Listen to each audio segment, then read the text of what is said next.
Lecture number 21, subject biology, class 9, chapter number 3, biodiversity. Today our topic is 5 kingdom classification system. आज हम 5 kingdom classification system को discuss करेंगे. So सबसे पहले हम देखते हैं history of 5 kingdom classification system. In 1967, Robert Whittaker introduced the 5 kingdom classification system. 1967 में एक साइंटिस्ट था रॉबर्ट विटेकर जिसने 5 किंगडम क्लासिफिकेशन सिस्टम को इंट्रोड्यूस करवाया.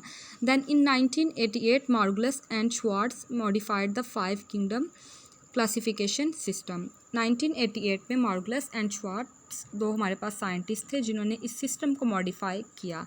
नेक्स्ट अब हम देखते हैं 5 kingdom classification system, basis of this system. ठीक है, हम बेसिस को स्टडी करेंगे कि किस बेस पे 5 किंगडम क्लासिफिकेशन सिस्टम को प्रपोज किया गया, लॉन्च किया गया या मॉडिफाई किया गया. सो सबसे पहले हमारे पास है level of organization. Level of organization की बेस पे लिविंग ऑर्गेनिज्म को 5 किंगडम पे डिवाइड किया गया. अब वो लेवल ऑफ ऑर्गेनाइजेशन क्या है? Prokaryotic, unicellular eukaryotic, multicellular eukaryotic. अब प्रोकैरियोटिक हमारे पास क्या होते हैं? प्रोकैरियोटिक ऐसे एनिमल्स होते हैं जिनके पास ट्रू न्यूक्लियस जो है वो प्रेजेंट नहीं होता. यूनिसेलुलर सिंगल सेल पे कंसिस्ट करने वाले लिविंग ऑर्गेनिजम्स. यूकैरियोटिक मीन्स ऐसे ऑर्गेनिजम्स जिनके पास ट्रू न्यूक्लियस प्रेजेंट होगा. मल्टी सेलुलर मीन्स के ऐसे एनिमल्स ऐसे ऑर्गेनिजम्स जो कि मल्टीपल सेल्स के ऊपर कंसिस्ट करते हैं, जिनकी बॉडी जो है मल्टीपल सेल्स के ऊपर मुश्तमिल होती है, उन्हें हम मल्टी सेलुलर ऑर्गेनिजम्स कहते हैं. और यूकैरियोटिक मीन्स कि इनके पास ट्रू न्यूक्लियस प्रेजेंट होगा. The principal modes of nutrition, यानी कि इनके मोड ऑफ न्यूट्रिशन की बेस पे इनको क्लासीफाई किया गया. And what is mode of nutrition? Mode of nutrition क्या होता है? एक कोई भी ऑर्गेनिजम्स जिस प्रोसेस के थ्रू अपना फूड गेट करता है उसे हम मोड ऑफ न्यूट्रिशन कहते हैं, या अपने न्यूट्रिएंट्स को गेट करता है. लाइक प्लांट्स की बात करें तो वो फोटोसिंथेसिस करेंगे. फोटोसिंथेसिस वो अमल है जिसके ज़रिए प्लांट्स अपनी खुराक तैयार करते हैं. एब्जॉर्प्शन यानी कि फंजाई वगैरह एब्जॉर्प्शन मोड ऑफ न्यूट्रिशन रखते हैं, वो अपनी खुराक को एब्जॉर्ब करते हैं. इस तरह इंजेशन जो है एक मोड ऑफ न्यूट्रिशन है जो कि एनिमल्स और ह्यूमन बींग्स में भी पाया जाता है. सो इन दो बेसिस के ऊपर level of organization and the principal modes of nutrition के ऊपर लिविंग ऑर्गेनिजम्स को 5 किंगडम में डिवाइड किया गया. नीचे डायग्राम में आपको 5 किंगडम्स नज़र आ रही हैं: Monera, animalia, fungi, protista and Plantae. Monera के अंदर हमारे पास बैक्टीरियाज आ जाते हैं, बैक्टीरिया, साइनोबैक्टीरिया. एनिमल्स के अंदर तमाम जो एनिमल्स हैं वो आएंगे जो कंज्यूमर्स होते हैं, जिनका मोड ऑफ न्यूट्रिशन क्या होता है? हेटरोट्रॉपिक होते हैं, डिपेंड करते हैं अपनी फूड के लिए किसी दूसरे ऑर्गेनिजम्स के ऊपर. फंजाई के अंदर हमारे पास फंगस वगैरह आ जाती है. प्रोटिस्टा की जब हम बात करते हैं तो हमारे पास माइक्रो ऑर्गेनिजम्स आ जाते हैं, लाइक हमारे पास पैरामीशियम, अमीबा, ये तमाम जो है प्रोटिस्टा के अंदर आते हैं. प्लांटी के अंदर प्लांट्स आ जाते हैं जिनका मोड ऑफ न्यूट्रिशन क्या होता है? फोटोसिंथेसिस करते हैं, ऑटोट्रॉप्स होते हैं, दे can make their own food. तो इस तरह से हमारे पास ये 5 किंगडम जो हैं वो डेवलप हुई, जिनके अंदर तमाम लिविंग ऑर्गेनिजम्स को डिवाइड कर दिया गया on the basis of their cellular organization and principal mode of nutrition. Next अब हम बात करते हैं कि 5 किंगडम्स जो हैं उनकी प्रॉपर्टीज़ क्या हैं. The general characteristics of 5 kingdoms, उनको हम डिस्कस करेंगे. सबसे पहले हमारे पास किंगडम है किंगडम मोनेरा. किंगडम मोनेरा के अंदर जो एनिमल्स आएंगे उनकी प्रॉपर्टीज़ को हमने देखना है. Number 1 is unicellular. क्या होंगे?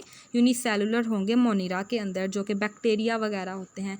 प्रोकैरियोटिक मीन्स कि इनके पास ट्रू न्यूक्लियस प्रेजेंट नहीं होगा. मोस्टली आर हेटरोट्रॉप्स, ज़्यादातर ये क्या होंगे? हेटरोट्रॉप्स होंगे, यानी कि अपनी फूड के लिए किसी दूसरे ऑर्गेनिजम्स के ऊपर डिपेंड करेंगे. बट सम परफॉर्म फोटोसिंथेसिस, लेकिन कुछ इनमें से फोटोसिंथेसिस परफॉर्म करेंगे because they have chlorophyll in their cytoplasm, क्योंकि उनके साइटोप्लाज्म में क्लोरोफिल प्रेजेंट होगी. और there are 2 kinds of organisms are involve in this kingdom. Kingdom monera के अंदर 2 तरह के ऑर्गेनिजम्स होते हैं, बैक्टीरिया एंड साइनोबैक्टीरिया. कुछ इनमें से हमारे पास ऐसे ऑर्गेनिजम्स होंगे जो फोटोसिंथेसिस करते होंगे, और कुछ जो हैं हेटरोट्रॉपिक होंगे, यानी कि किसी दूसरे ऑर्गेनिज्म से अपना फूड गेट करेंगे. So these are the properties of kingdom Monera. Next अब हम बात करते हैं किंगडम प्रोटिस्टा की. किंगडम प्रोटिस्टा में हमारे पास amoeba, volvox, paramecium, fungi like जो ऑर्गेनिजम्स हैं वो आते हैं. सो इनकी प्रॉपर्टीज़ को डिस्कस करते हैं. यूकैरियोटिक होंगे, यानी कि ट्रू न्यूक्लियस प्रेजेंट होगा इनके अंदर. यूनिसेलुलर होंगे, 1 सेल पे कंसिस्ट करेंगे. सिंपल मल्टी सेलुलर भी हो सकते हैं. इसमें हमारे पास एल्गी, प्रोटोजोआन्स और फंजाई लाइक जो हैं ऑर्गेनिजम्स वो इन्वॉल्व होते हैं। अगर हम एल्गी की बात करें तो एल्गी हमारे पास रिसेंबल रखती है प्लांट्स के साथ, ठीक है। इनकी जो रिसेंबलेंस है, मुशाबत है, वो प्लांट से होती है। इसकी एग्जांपल में हम जो है वॉल्वॉक्स और क्लेमाइडोमोनास और डिफरेंट जो हैं ऑर्गेनिजम्स कंसिडर करते हैं एल्गी। नेक्स्ट हम बात करते हैं प्रोटोजोआंस। प्रोटोजोआंस जो है एनिमल से रिसेंबल करते हैं। प्रोटोजोआंस के अंदर एनिमल लाइक प्रोटिस्ट आ जाते हैं, like amoeba, paramecium, these are the protozoans. Next है सम आर फंजाई लाइक जो बॉडीज़ होती हैं वो भी प्रोटिस्टा में आ जाती हैं। इसका मतलब है कि इसके अंदर कुछ प्लांट लाइक ऑर्गेनिजम्स होंगे और कुछ एनिमल लाइक ऑर्गेनिजम्स होंगे। एनिमल लाइक को हम प्रोटोजोआंस कहेंगे, बाकी हमारे पास एल्गी और फंजाई आ जाएंगे। सो किंगडम प्रोटिस्टा के बाद हम नेक्स्ट जो है किंगडम फंजाई की तरफ चलते हैं। फंजाई की प्रॉपर्टीज़ को डिस्कस करते हैं। यूकैरियोटिक मल्टीसेलुलर, यानी कि इनके पास यूकैरियोटिक हैं, ट्रू न्यूक्लियस प्रेजेंट होगा, मल्टीसेलुलर होंगे, एक से ज़्यादा सेल पे कंसिस्ट करेंगे इनकी bodies. Heterotrophic absorptive mode of nutrition, यानी कि हेटरोट्रॉप्स होंगे, अपनी खुराक के लिए डिपेंड करेंगे। और मोड ऑफ न्यूट्रिशन क्या है? एब्जॉर्प्टिव, यानी कि अपनी खुराक को एब्जॉर्ब करेंगे। और मोस्टली ये डिकम्पोजर्स होते हैं। और ये नीचे आपको फंजाई की डायग्राम नज़र आ रही है। नेक्स्ट अब मूव करते हैं किंगडम प्लांटी की तरफ। किंगडम प्लांटी नेम से आपको पता चल रहा है, इसमें सारे हमारे पास प्लांट्स आ जाएंगे। और प्लांट्स में हमारे पास हम पहले प्रॉपर्टीज़ को देखते हैं, देन एग्जांपल्स की तरफ मूव करेंगे। प्रॉपर्टीज़ हैं यूकैरियोटिक होंगे, यानी कि ट्रू न्यूक्लियस प्रेजेंट होगा, मल्टी सेलुलर होंगे, एक से ज़्यादा सेल पे कंसिस्ट करेंगे, ऑटोट्रॉप्स होंगे, मीन टू से कि अपनी खुराक खुद तैयार करेंगे, they can make their own food, so that's why we can say that they are autotrophs. Multi cellular होंगे, इनके सेक्स ऑर्गन्स। नेक्स्ट अगर हम एग्जांपल्स की बात करें, इनमें हमारे पास फर्न्स आ जाते हैं, फ्लावरिंग प्लांट्स आ जाते हैं, मॉसीज आ जाते हैं। फर्न्स की आपको डायग्राम नज़र आ रही है। बेसिकली हमारे पास प्लांट लाइक जो हैं बॉडीज़ होती हैं। नेक्स्ट फ्लावरिंग प्लांट्स हैं हमारे पास, मॉसीज हैं जो कि प्लांट्स की कैटेगरीज में आ जाते हैं। स्मॉल प्लांट्स वगैरह इसमें इन्वॉल्व होंगे और लार्ज प्लांट्स तक इवन के किंगडम प्लांटी के अंदर ही आएंगे। जितने भी हमारे पास प्लांट्स हैं वो किंगडम प्लांटी के अंदर इंक्लूड होंगे।